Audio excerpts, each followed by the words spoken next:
Well, here we are, finally getting rid of this divisive and wasteful bill.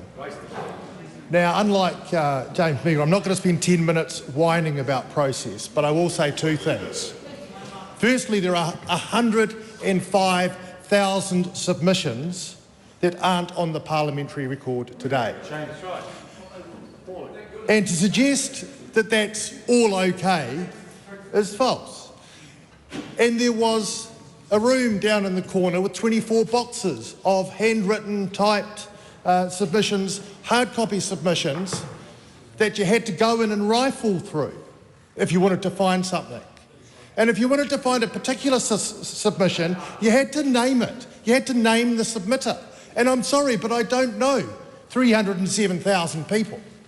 Really? And what's more, whilst that process was still ongoing, the chairman of the Select Committee moved the motion to report the bill back to the House 40 days before it was due, whilst we were still working through the submissions and putting them on the record. That is shabby process, but not as shabby as what the government has done and the Prime Minister has done in letting this bill come to the House. Because this is a bill that the Prime Minister had the gall to stand up and say it's not going to pass, and to then bring it to this House is disrespectful to this chamber. Because this chamber's time is valuable, and there should be put before this House laws which are seriously being considered, not flying up the flagpole some divisive bill. But I do want to pay tribute to those submitters, all of those people, and I must say it was humbling. Not only the people who came in person from across the community, but also to read some of those written submissions as well. And I want to pay respect and to the diversity of the views, the people who came and gave their whakapapa and told their stories and expressed their vehement opposition to the bill, not in a way that David Seymour would understand, but in a way that came from a long history. Not a academic tradition that I'm familiar with, but I engaged with it and I learned from it. And the new immigrants who came and said, I'm proud to be here and to participate in this country, and I understand. The treaty helps me understand my place in this community. You know, and I see, David Seymour's already on Twitter saying that he doesn't have a good reason for why this bill is being turned around. Well, I'll give you one. It's a lie. The bill is a lie because it says one thing and the truth is another. It says that these are the principles of the Treaty of Waitangi, and they're not. And as Chris Finlayson said, you can't legislate to make the world flat. The fact is you cannot legislate the principles of the Treaty of Waitangi out of existence. They might be constitutional truisms, or they might be undermining the customary position of iwi in our country, but they're not the treaty principles. You can't make up the underlying fabric of the treaty. So it's absolutely fatuous to suggest that this bill reflected in any way the principles of the Treaty of Waitangi. And I want to address head on two other fallacies which underpin this bill. The first is that his stooges would front up to the committee and say, this is about living in a liberal democracy. And their concept of a liberal democracy was shallow and impoverished, because all it meant was one person, one vote. What it didn't mean was a respect for human rights, a recognition of Indigenous people in the place where they belong. What it didn't recognise was the rights of minorities. So what we had was an argument which was about 100 years out of date, and that's about where they are. And and the irony is this, that in all of the advice that was received, not just submissions, but the thoughtful advice pointed this out. And even the Cabinet Manual a document which isn't a political document, makes it really clear that there is a balance to be struck between the rights of the majority power in a place like this, and minority rights, the protection of fundamental social and constitutional values. But the ACT Party's not interested in that.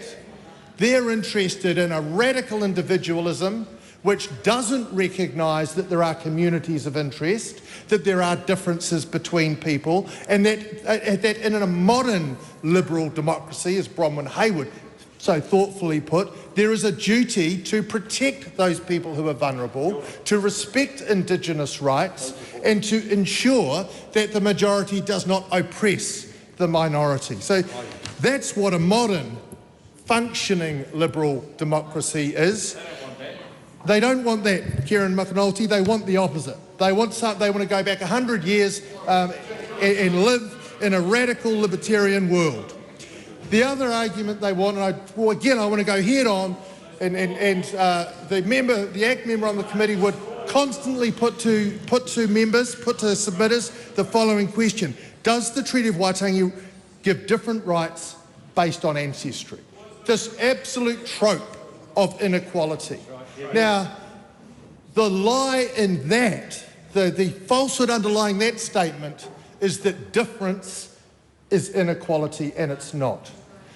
Now, there are all kinds of ways we can be different. We can have kaupapa Māori health services or schools or social services. And in fact, anyone who knows the area will know that you don't even have to be Māori to access them.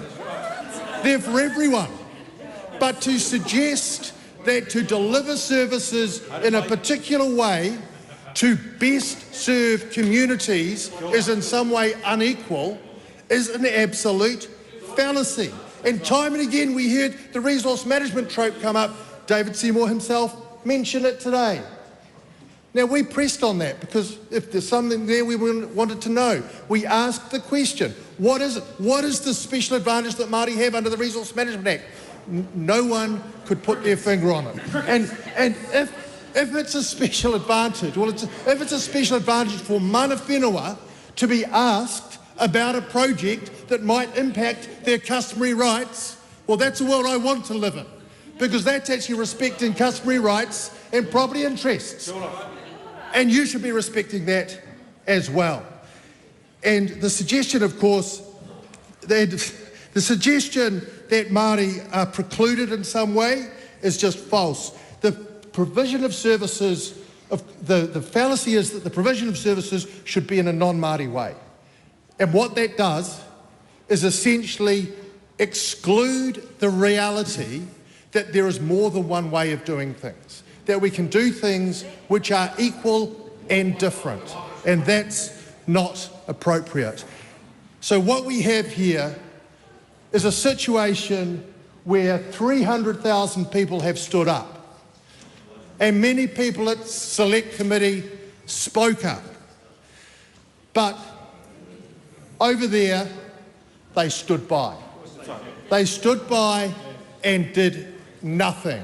And they actually presided over a piece of legislation which has been exceedingly divisive. Now, you can talk about a conversation, and we are prepared for a conversation, and I'm proud to stand with my colleagues, my Māori colleagues who have spoken today here from the Labour Party, from the Greens and from Te Pāti Māori. But to have an ill-thought-out bill based on premises which are fundamentally racist is not having a constitutional conversation. The time may come to talk about how we honour the treaty in a more fulsome way, about how we live together and address some of the gross inequalities which continue in our society. But to put a bill into the House that we know is never going to be passed so that we can see some of the hateful rhetoric coming out is simply divisive, wasteful and wrong. So I'm proud to speak today, but proud not for what this House has done, but for what New Zealand has done. It has come out in its thousands and hundreds of thousands to say, we'll have no part of this.